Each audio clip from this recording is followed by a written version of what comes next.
Hari Om. Hari Om, good evening to all. There have been some massive net issues, hence the delay. So let us promptly begin our session with prayers. Om Samasta Jan Kalyane Niratam Karunamayam Namami Chinmayam Devam Sadgurum Brahma Vidvaram. Om Sahana Vavatu Sahana Bhunaktu Sahaviryam Karavavahai Tejasvi Navadhitamastuma Vidvishavahai. Om Shanti Shanti Shanti. Hari Om, Shri Shri Gurubhyo Gurubhyo Namaha. Hari Om, everyone. On one hand, where the scientists tried to give human beings all the comforts of life, and human beings are comfortably very unhappy and sorrowful. At the same time, the rishis' aim was, in fact, to discover the fundamentals and the absolute reality of life. Let's move ahead in that direction. Vedānta, life and art of living. Why is it called an art? Because it is not cut and dried only of scientific formulas. It requires emotions, it requires love, it requires faith. And faith carries us through everything. Let us continue with our reading ahead. A community or a nation is, we should not forget, constituted of its members, and the strength of a nation or the happiness of the community depends not only upon the material gains or the peculiar pattern of the circumstances in life, but also upon the structure and composition of the individuals themselves. We can, with knowledge of architecture, make easily a perfect blueprint for the most magnificent edifice in the world. But in its construction, unless we are careful of the quality of the bricks used, the edifice will soon entomb all the inhabitants who take shelter within its accommodation. Similarly, the secular plans and the scientific knowledge of this materialistic age are certainly magnificent on paper and in theory, but all of them seem to crumble into nothingness and entomb our happiness when they are put into practice. This has been the repeated experience of our materialistic civilization. History records it, our own experiences endorse it in no uncertain terms. What can we say except that it is so true, and you can see it really all around us. In fact, as a nice homework, please do this and see how many more examples you can see that scientists have certainly made many things nicer and better in life. But can they say that they have given us any amount of happiness? I think not. Not really. The redemption seems to be in the happy marriage between the secular and the sacred, the scientific and the religious. So far, the scientist, pure and simple, has failed to establish a scheme of living by which man can attain a peaceful and joyous way of existence. Certainly, they've given us comfort and they've made our life easier. But if you say that they have established anything or given us something which will make our lives peaceful and joyous, I think not. The history of man has been a melancholy story of repeated wars and revolutions, all fought in the name of peace. In its sacred name, we have learned to take weapons of destruction and kill each other with ruthless efficiency. The peace that we know of today is but the exhausting, fatiguing, demoralizing pause between two immediate wars. After every spasm of cruelty and bloodshed, the animal in us, in sheer exhaustion, seeks a shelter wherein to mourn or to roll upon itself until it licks its wounds dry and gets ready to fight again. How many times, especially around our own nation, we see other countries showing us their prowess, how powerful they are, how many billions and billions of dollars spent on creating this ammunition for what? So that we destroy each other and in the name of peace. It is really, really so ironic. All the lovely wars and revolutions have not succeeded in discovering that secret prescription for joy or that system of perfect government where each citizen can bloom forth into maximum happiness he is capable of. This failure can directly be traced to the very ignorance in us of the real meaning of life and its component parts. It is forgotten or not realized at all that the external pattern of objects cannot and will not consistently remain long in any given scheme, formulated through the pen, the word, or the sword. The pattern changes eternally, and so do the minds of individuals. In this welter means turbulence, of change, to maintain equilibrium is a utopian dream. Thus, all revolutionary changes for a congenial living pattern are necessarily endeavors doomed to failure, so long as they ignore the subject unit constituted of the mental, the intellectual, and the spiritual personalities of man. Simply put, materialistic objects cannot give us joy and peace. They keep changing, man keeps running behind something which it finds new, something to amuse itself. And not only the object, a man's mind also keeps changing continuously. We have seen the four personalities, and the clash of the four personalities is a constant. Then, is philosophy a dream of despair? If it were so, man would have long ago thrown it overboard and got himself relieved from its severe implications. On the other hand, true philosophy is the most optimistic call to man to act diligently and wisely, carving out for himself from moment to moment a greater state of perfection whereby he can come to live in a fuller world of nobler endeavors pursuing the more enduring values. The solution which our seers have offered to the world seems to be a call to accomplish this inner revolution. According to them, the true goal of joy can be reached only if the mind and intellect of the individuals are controlled and patterned so as to find for themselves their equipoise in all the changing vicissitudes of life.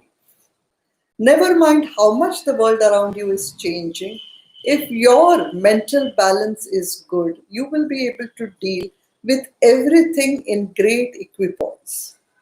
They have minutely described the strategies to be followed and the methods to be adopted to achieve this inner transformation.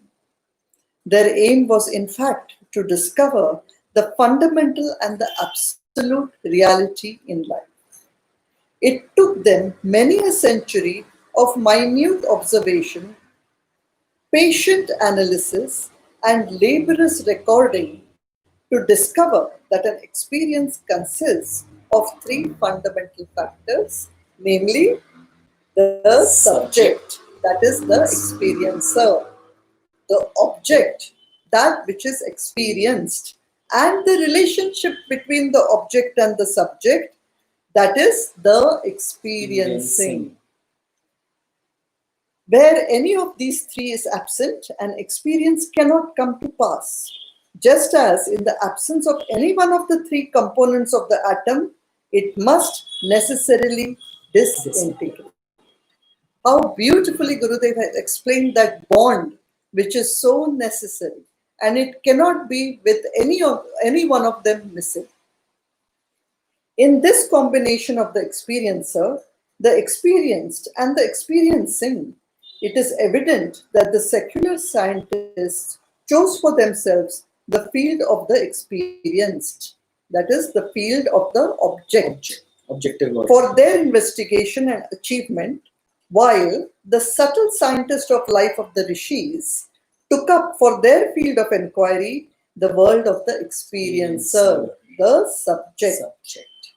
Thus, the difference between the secular scientist and the rishis lay only in this, that while the former were the seekers of truth, working in the outer field of the material objects, the later chose the inner world of the subjects and through it all-pervading truth.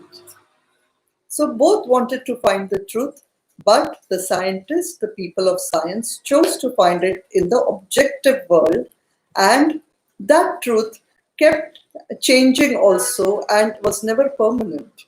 But the rishis or the sincere scientists, they dwelt inside of the person, inside of the subject, and they experienced the all-pervading truth. These subjective thinkers found in the course of their observations that when a subject,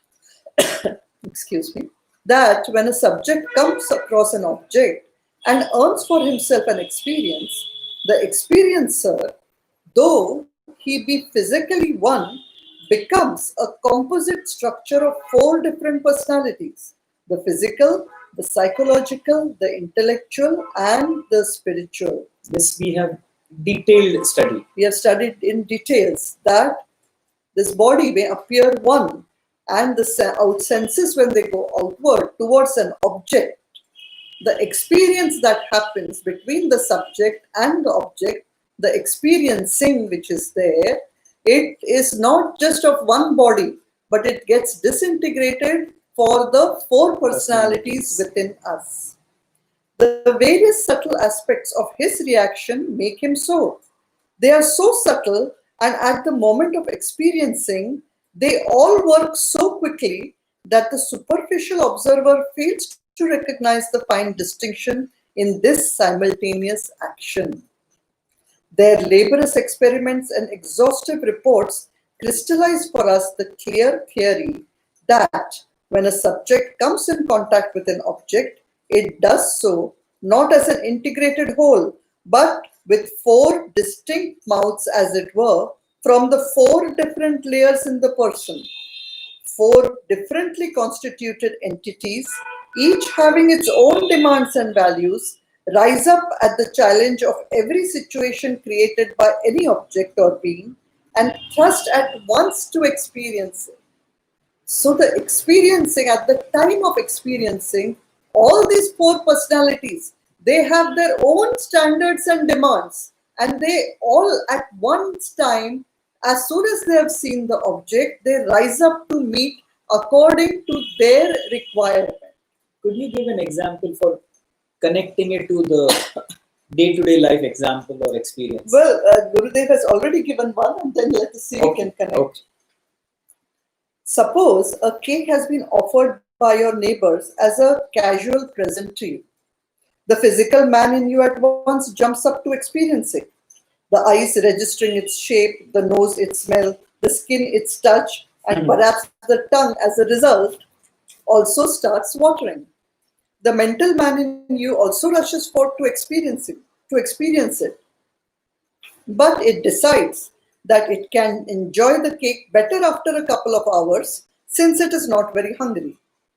Nor is this all. The intellectual faculty in you may also rise up to evaluate the situation, and maybe it will remember the warning of the doctor that the cake is bad for your body since you are a diabetic or perhaps overweight. Further, the sense of the divine, the conception of the truth in you, may create a hesitation in accepting the cake from a neighbor and putting yourself under an acquaintance's obligation. So you can see that just one object keeps the people in four different directions, always a tussle. Thus, at every moment in each of our experiences, now it happens in each of our experiences, four different processes, as it were, protrude from us to suck at the situation and earn a synthetic profit of the experiences.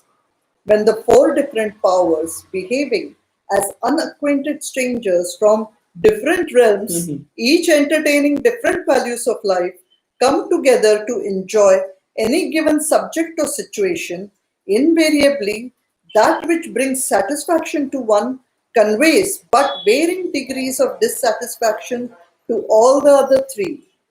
Consequently, no situation yet been discovered by an ordinary mortal in whom he can seek and hope to discover a complete satisfaction for all the four in him. How difficult it is. Here we can give a wonderful example, which I think many of us may have experienced. Me and Jagdish have decided to travel from Mumbai to Pune. And our destination is Pune, a temporary destination, going there for a holiday with a friend. We start in the evening at 4 o'clock. And two of our children, let's assume we have these two children sitting behind, one a young boy and another a grown-up daughter. And we get a little late while starting. And instead of starting at 4 o'clock, we begin our journey at 5 o'clock. So as it is, we have missed our schedule. And now the hurry is that we promised the friend, especially Jagdish, that he's going to reach Pune and have a drink or two with his friend over there. So they are waiting over there. And of course, he doesn't drink alcohol, so it will have to be lassi or juice. And that is how we begin our journey. So initially, we are already slightly agitated of being late.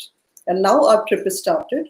It is already 5 o'clock. We have to reach before it becomes dark. And the two behind children, of course, with all their energy. On the way, he wants to go to the water world, a park, amusement park over there. So he is pestering all the other three that, yes, I have to go, I have to go, I have to go. The daughter, because of some project she has to give in school, wants to visit the wax museum which has come there. So insist that when we take a break, we have to take it at the museum because it is a question of my studies and that is very important. And the mother is being very practical. Oh, in that hurry, I have not even taken any gifts for our friends over there. And there is a beautiful market which comes over there in Lonavala. I am going to stop by, collect some chicky and maybe some fruits and all that. And I will not go empty-handed. So she has given the ultimatum to the husband that you have to stop over there. So he has to do that. So each one, while traveling in the car, Same direction. We have to reach there at a particular time. And each one has its own objective and each one insists on that objective.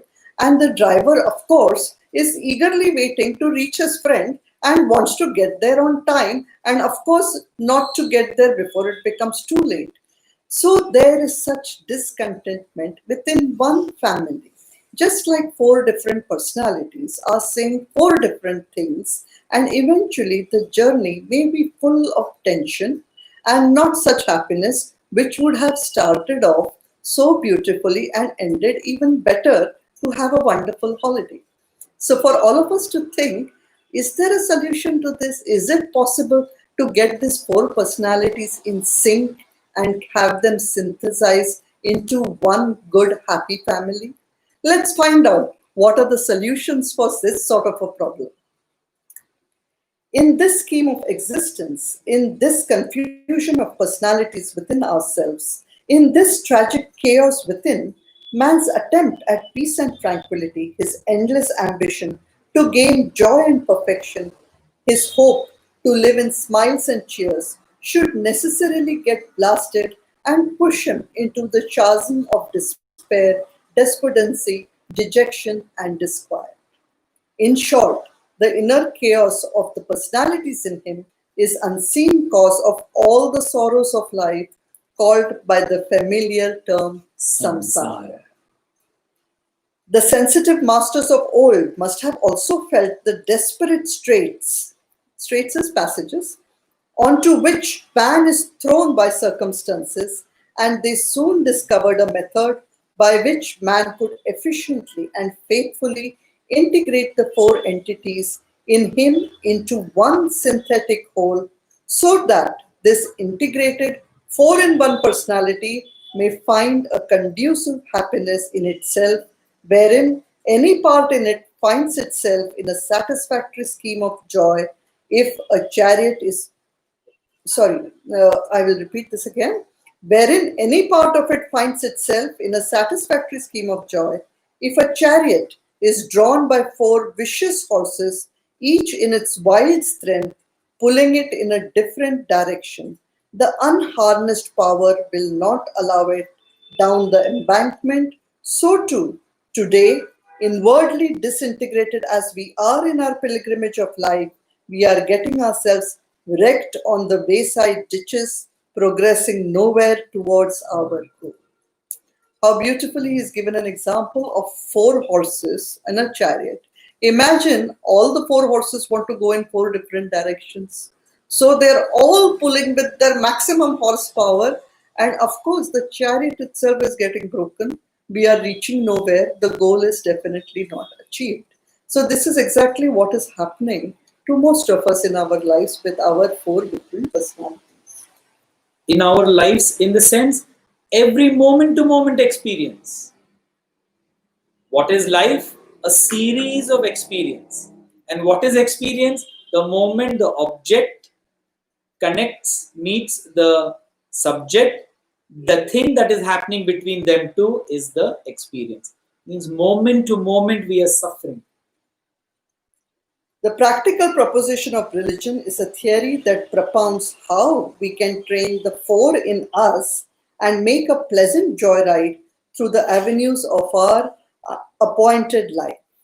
The practical suggestions and their exercises recommended by religion contain in their respective ritualistic activities all the known scientific methods by which each one of us can get ourselves fully and completely integrated. The greater the integration, the greater is our freedom from the thraldom of life.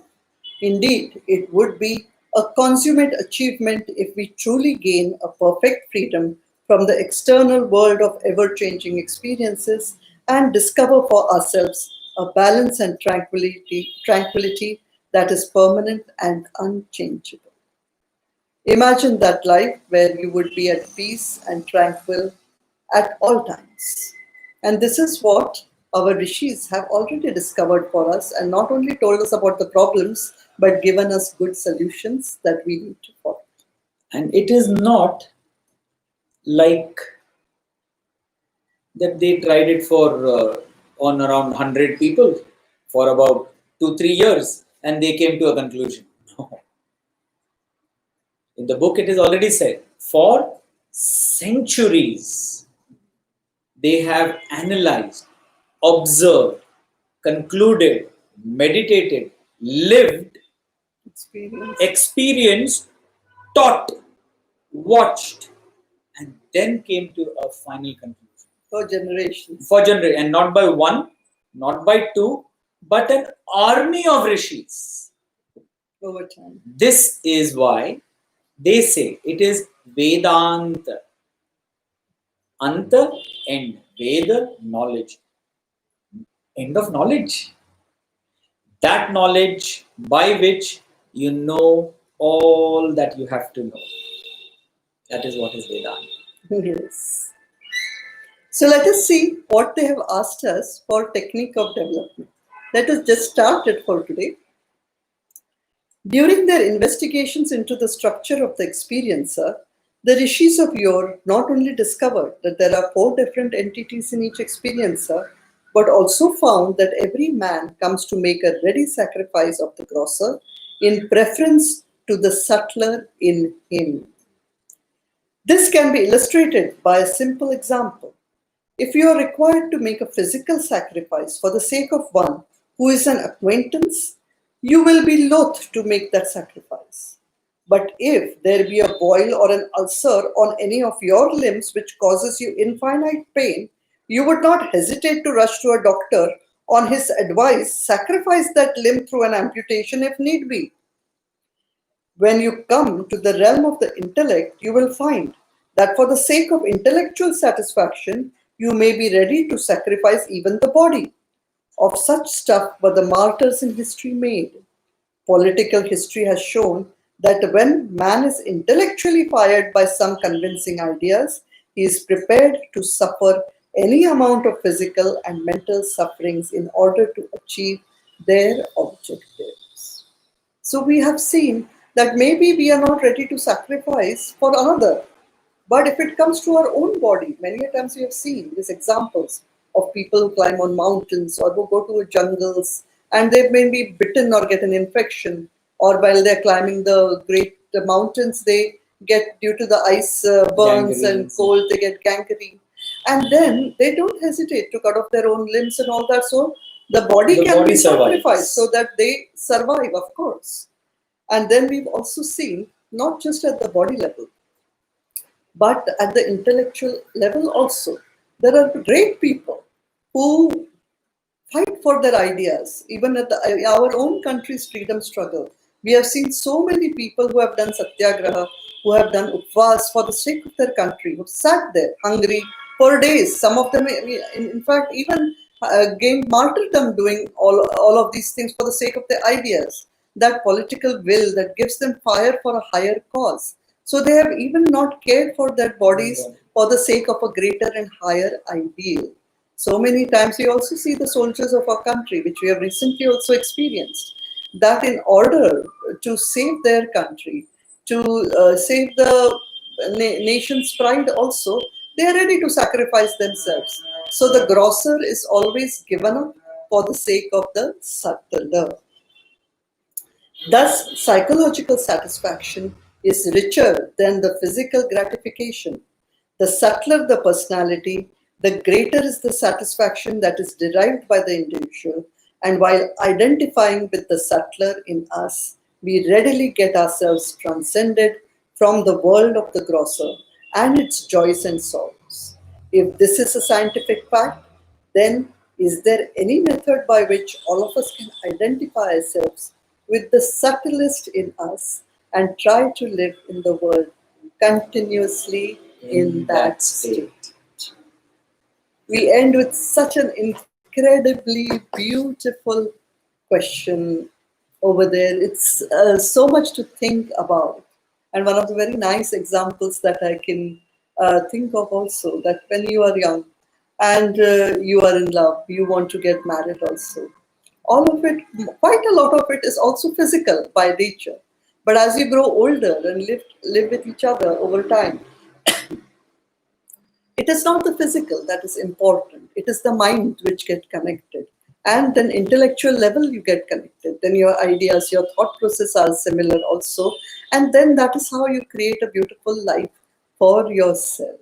And this not only in very personal levels, but the same can be applied to many different levels at higher stages also. So that we end with this beautiful question that first of all, are we convinced that the subtler gives us more happiness, more satisfaction? When you feel in your mind is more important than what you feel in your body, what your intellect is convinced of, that is even better than the emotion that you feel. And then we know now what is the subtlest that is there, that Om, that consciousness, that finite. And then isn't it but natural that we want to connect with that particular aspect? So let us take this journey forward tomorrow, and hopefully the net doesn't trouble us. And tomorrow we have our question answers. Yes. Tomorrow is Saturday, of course, and we meet at the same time for any question answers. Please do forward them to us. And the journey of Kindle Life we will continue then on Monday. So we say good night with prayers.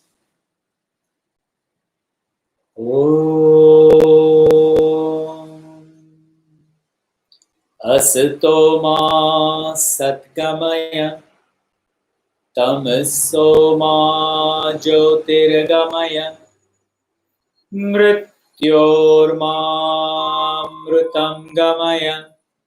Om Purnamada Purnamidam Purnat Purnamudachyate Purnasya Purnamadaya Purnameva Vashishyate.